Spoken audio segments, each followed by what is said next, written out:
పొంగనాలు తిన్నది పూరీలు తిన్నది 20 రూపాయల బుజ్జర కలదా అయింది ఇక బయటికి వెళ్ళుకుంటా బేవాడు కూడా బొత్తంత కూడా బయటికి వెళ్ళింది ముసలి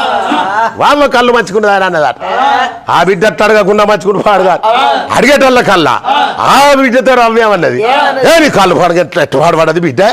బొత్తం తుప్పింది కాదే బిడ్డ అన్నది చేరి కట్ట కట్టల కుట్ట అవ్వా నీ మనసు ఎందుకు నారాజు కావని అవ్వ నువ్వు రాక వచ్చినవా అవ్వ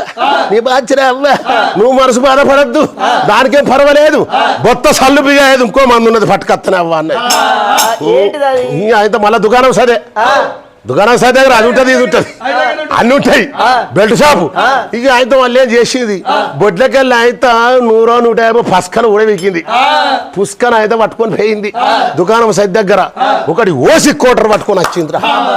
ఓసి కోటర్ పట్టుకొని వచ్చి మళ్ళీ చిన్న గిలాస కొంచెం మళ్ళీ అదే పెద్ద వేరగద్ద గడవెచ్చింది ఓవ మళ్ళీ అన్నది అనేటల్ల కల్లా మరి గంజులలో చూస్తే ముసలి మొత్తం మెత్తని ముక్కలు మొత్తం తిన్నది ఇక బొక్కల బోరు ఎలా గంజు ఉన్నది ఇక ముసలి తింటది నీ పంచమని అన్నది ఆ బొక్కల బోరు ఎలా గంజు ఉన్నా ఈ సిట్టి పవ్వ ఓ గిలాసం వచ్చేది మళ్ళీ ఆడబెట్టేది అవ్వ మలవే అన్నది ఏ ముసలి అయిందిగా పుట్ట గుడ్డలు తలుగుతుంది